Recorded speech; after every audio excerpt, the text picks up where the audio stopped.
আমার ২টা বাচ্চা অনেক ছোট, ছোট। আমি পেটে নিয়ে প্রেগনেন্ট অবস্থায় এই জার্নিটা আমি কন্টিনিউ করছি। প্রতিদিন আমার ৩৭ দিনের বেবি নিয়ে আমি প্রতিদিন উজ্জ্বলায় এলএন-এর ক্লাস করছি, প্রতিদিন।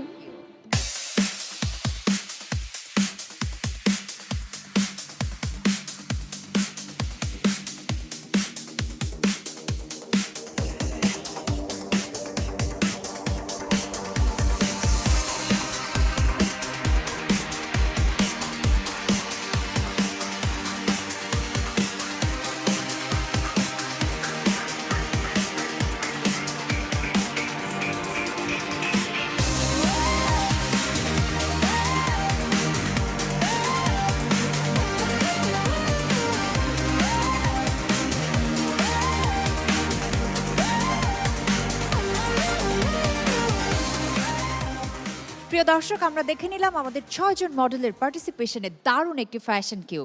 আর এখন সেই মুহূর্ত যেখানে আমরা জানতে পারবো কে কে আজকে এই মঞ্চে থেকে যাচ্ছে এবং কে কে এই মঞ্চ থেকে বিদায় নিচ্ছে। আপনাদেরকে আর অপেক্ষা করাবো না, আমি প্রতিযোগীদের রিকোয়েস্ট করছি মডেলদের জয়েন করতে।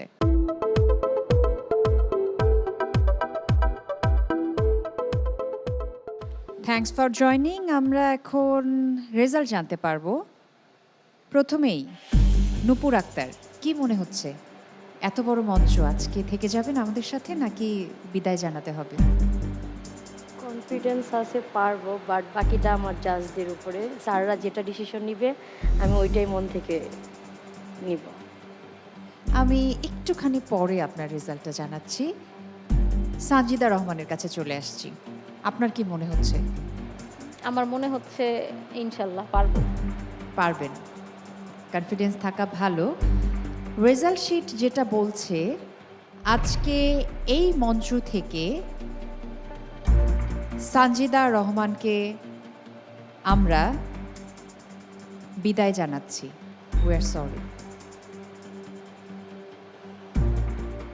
এই বিদায় মানে কিন্তু কাজ থেকে বিদায় নেওয়া নয়। আপনার আগামী পথ চলা আরও সুন্দর হবে, আপনি জীবনে অনেক কিছু অর্জন করবেন, তেমনটাই প্রত্যাশা করি। আপনি কিছু বলবেন? আমার জাজেসটা যেটা ভালো মনে করছে সেটাই হয়েছে। আসলে আমার অনেক স্বপ্ন ছিল যে অনেক ভালো কিছু করব।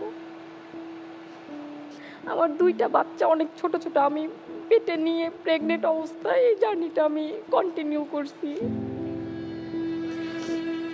প্রতিদিন আমার ৩৭ দিনের বেবি নিয়ে আমি প্রতিদিন উজ্জ্বলায় এলএন-এর ক্লাস করছি, প্রতিদিন। এখানে আমি একটু বলতে চাই, সেটা হচ্ছে যে দেখেন, এটা একটা কম্পিটিশন। কেউ একটু ভালো করবে, কেউ একটু খারাপ করবে, এটাই স্বাভাবিক। আজকে আপনার জায়গায় আমিও হতে পারতাম, কিন্তু তার মানে এই না যে এখানে আমার স্টপ। এটা কিন্তু আপনার জন্য আরো বড় একটা ইন্সপিরেশন হবে যে ঠিক আছে, এখানে আমার হয়তো কোথাও কোনো একটু ফল্ট ছিল, সেই কারণে আমি এবার উতরাতে পারলাম না। নেক্সট টাইম এর থেকে আরো বেটার কোনো পজিশনে আমি যাব। আপনার মনের ভিতরে কিন্তু এই ইন্সপিরেশনটা থাকা উচিত, আমার যেটা মনে হয়। So there is nothing to feel sorry about it. আপনি যেভাবে জার্নিটা শুরু করেছেন, আমার মনে হয় এটার একটা ভালো রেজাল্ট ইন ফিউচার আপনার জন্য ওয়েট করছে। প্রতিযোগিতার নিয়মটাই এমন, কেউ থাকবে, কেউ চলে যাবে। হয়তো আজকের দিনটি আপনার নয়, এতটুকুই বলবো। টুম্পা আক্তার, মুন্নি আক্তার। মুন্নি, আপনার কি মনে হচ্ছে?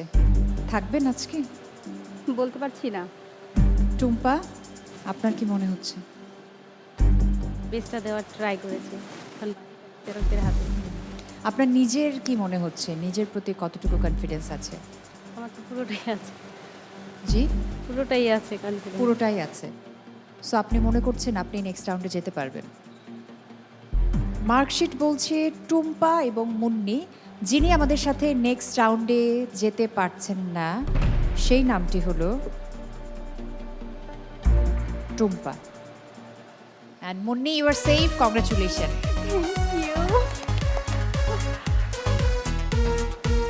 তাহমিনা ফেরদৌসি, খুবই নার্ভাস ছিলাম, ভালো কিছু আশা করেছিলাম, এখন বাকিটা জাজেসদের উপর আর আল্লাহর উপর। আমার কাছে রেজাল্ট শিট আছে এবং রেজাল্ট শিট যেটা বলছে, আজকের দিনে আপনাকে আমার সরি বলতে হচ্ছে। We are sorry, you are eliminated. কিছু বলবেন এই মুহূর্তে দাঁড়িয়ে? কিছু বলার ভালো থাকবেন এবং আগামীতে খুব ভালো কিছু করবেন এমনটাই প্রত্যাশা করছি। শাহনাজ পারভিন, নূপুর আক্তার, এতক্ষণে তো ক্যালকুলেশন হয়ে যাওয়ার কথা। You guys are safe, congratulation.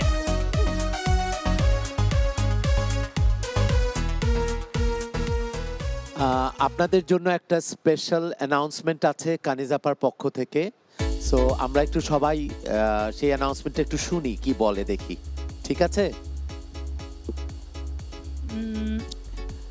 আমার মনে হয় যে আমরা সবার কাজ খুবই মনোযোগ দিয়ে দেখেছি এবং প্রত্যেকটা সেগমেন্টেই আমরা সব কিছু নিয়েই সবার সাথে কথা বলেছি। যার যেমন পারফরমেন্স ছিল সেটার উপরে বেস করেই কিন্তু মার্কিং হয়েছে। এখন তোমরা যদি মনে করো যে কিছু হলেই জাজেসরা জানেন, আমি খারাপ করেছি সেটাও জাজেসরা জানেন, আসলে জাজেসদের কিছুই করার ছিল না। আমরা শুধু দেখেছি, তোমাদের কাজ দেখে সেটার উপর বেস করে নাম্বারগুলো দিয়েছি। সো এখন আমার যেটা মনে হচ্ছে, মাঝখানে টুম্পা, এখানে যিনি আছেন ওনার নাম কি টুম্পা? টুম্পা, আচ্ছা। টুম্পা আমি জানি না, আমাদের জাজেসরা একটা রিকোয়েস্ট করছেন যে টুম্পাকে ওয়াইল্ড কার্ড দিয়ে আবার রিএন্ট্রি করা যায় কিনা। আমাদের পক্ষ থেকে এটা আবেদন থাকলো। টুম্পা অসম্ভব ভালো করেছিল ফেশিয়াল সেকশনগুলোতে, ওই সেগমেন্টগুলোতে সে খুবই ভালো অ্যান্সার করেছিল, কাজটা ভালো করেছিল। মেকআপের জায়গায় এসে সে একটু নাম্বার কমেছে তার, বাট তারপরেও সব কিছু মিলে তার ভালোই নাম্বার ছিল, কিন্তু অন্যদের তুলনায় একটুখানি হয়তো কমেছিল।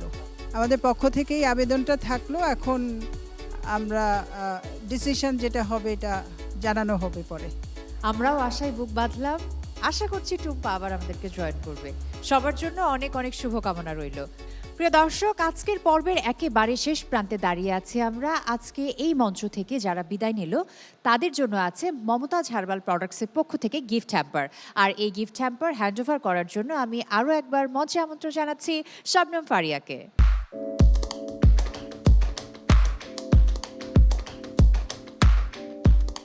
যারা আজকে এলিমিনেটেড হয়ে গেছেন, আমি একে একে রিকোয়েস্ট করব এখানে এসে ফারিয়াপুর কাছ থেকে গিফট নিতে।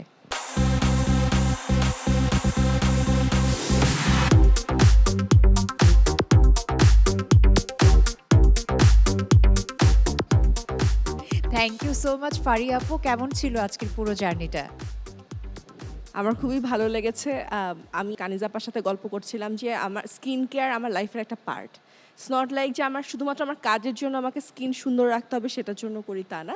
আমার কাছে মনে হয় প্রতিদিন এইটুকু সময় শুধুমাত্র আমি আমার নিজের জন্য ব্যয় করি। এটা it's an investment on myself. So আমার এখানে এসে দেখলাম সে ধরনের কাজগুলো হচ্ছে আমার খুবই ভালো লেগেছে। এবং মেয়েরা এগিয়ে আসছে, তারা তাদের নিজেদের বিজনেসের কথা বলছে, একটা প্ল্যাটফর্ম পাচ্ছে। সো এটা তো দেখতেও ভালো লাগে। Thank you so much for being here today.